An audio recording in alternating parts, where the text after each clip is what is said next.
Last episode, we watched a teenage orphan build an empire from nothing. We saw faith weaponized as politics, bravery crushed by gunpowder, and a king so stubborn he burned his own country rather than hand it to the enemy. Iran survived the 1500s. Barely. But survival isn't the same as thriving. This episode, everything changes. We're entering the Golden Age, and it all begins with one man who looked at a broken empire and decided to rebuild every single piece of it. Let's set the scene. The year is 1587. Shah Abbas is 16 years old and has just been handed the Safavid throne. Sounds exciting. It wasn't. The empire was being eaten alive from every direction. The Ottomans had swallowed huge chunks of western Iran. The Uzbeks were raiding the east non-stop. And inside the empire, the Qizilbash chiefs were basically running everything, using the Shah as a puppet. Now here's what separates a great leader from an average one. An average leader sees this situation and panics. Abbas saw it and started taking notes. He understood something his predecessors didn't fully act on. The Qizilbash were not just his army. They were his cage. As long as he needed them, they controlled him. To be truly powerful, he needed soldiers who were loyal to him. Not to their tribe, not to their chief, to the Shah. But first, before he could reform anything, he needed to buy time. So Abbas did something that looked like weakness, but was actually chess. He signed a humiliating peace deal with the Ottomans, giving up massive territory just to free his hands to deal with the Uzbeks first. Now, let's talk about the most important thing Abbas did, and the thing most history books skim over. He completely rebuilt the Iranian military from scratch. He created 3 new forces.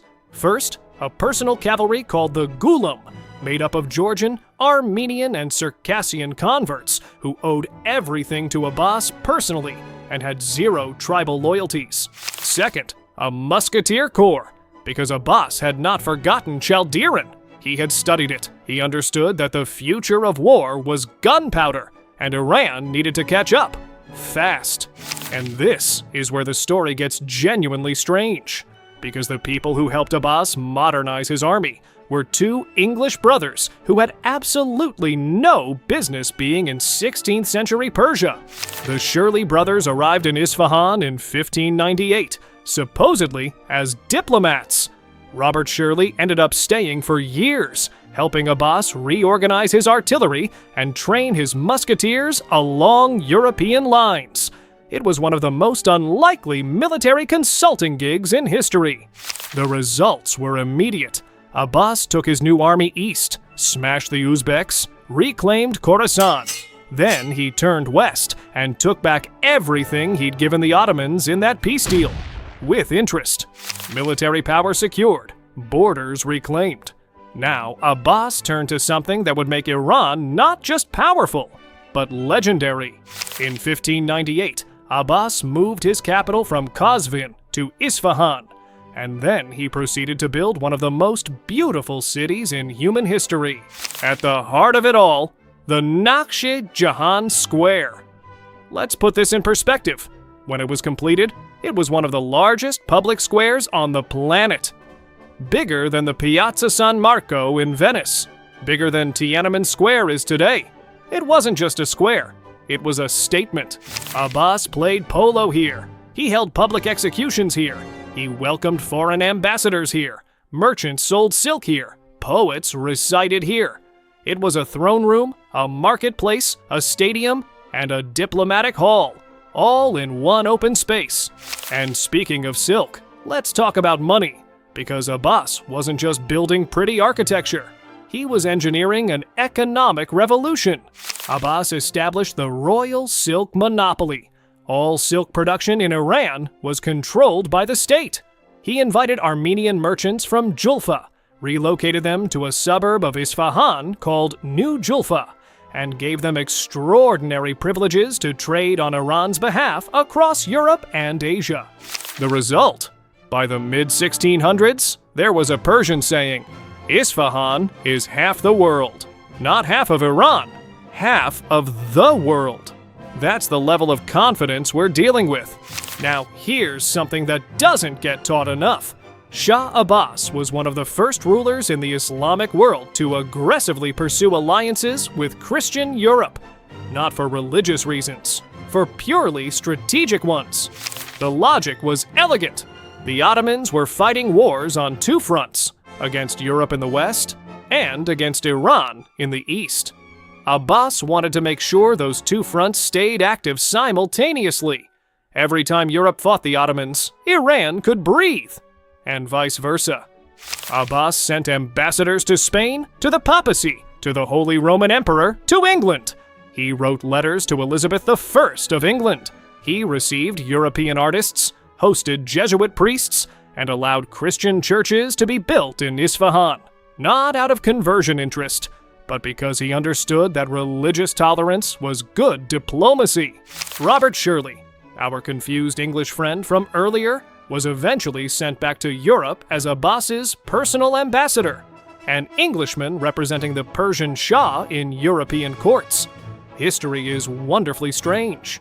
Shah Abbas the Great died in 1629, and here is where we have to be honest about something uncomfortable. Abbas himself planted the seeds of the empire's decline. Terrified of being overthrown by his own sons, the way he had seen happen in his own family, Abbas kept his princes locked in the harem, away from government, away from the military, away from the real world. He had his own son blinded.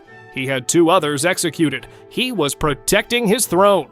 He was also raising heirs who had no idea how to rule. When Abbas died, his grandson Shah Safi took the throne. Safi was suspicious, cruel, and had grown up seeing his family members executed for ambition. His solution was to simply execute anyone who looked competent, which, as leadership strategies go, has some obvious flaws. His successor, Shah Abbas II, was actually decent, a brief flicker of the old greatness. But after him came Shah Suleiman, who spent most of his reign in the Harem, delegating everything to court eunuchs and refusing to engage with the outside world.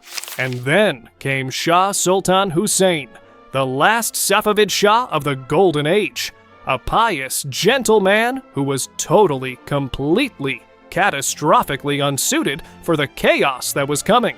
By 1700, the Safavid Empire was still technically standing, but it was a magnificent hollow shell.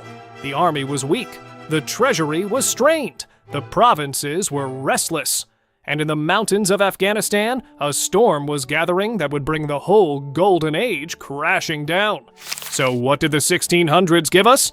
It gave us proof that one exceptional leader can lift an entire civilization. Abbas took a broken, humiliated empire and turned it into a global brand. The art, the architecture, the trade networks, the diplomacy, all of it was built in roughly 4 decades by one extraordinary mind. But the 1600s also gave us a warning. Greatness isn't automatically inherited. The institutions Abbas built were strong, but not strong enough to survive rulers who had never once left the palace. Next episode, the 1700s. The storm hits. Afghan invaders pour through the eastern gates. Isfahan. Half the world falls.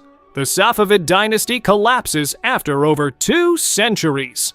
And from the chaos, from the complete collapse of everything Abbas built, one of the most extraordinary military minds in history will emerge. A man who will conquer from Delhi to Istanbul. A man so dominant on the battlefield that historians will call him. The Napoleon of Persia is coming, and he is not coming quietly. This has been 100 Years of Iran. See you in the next century.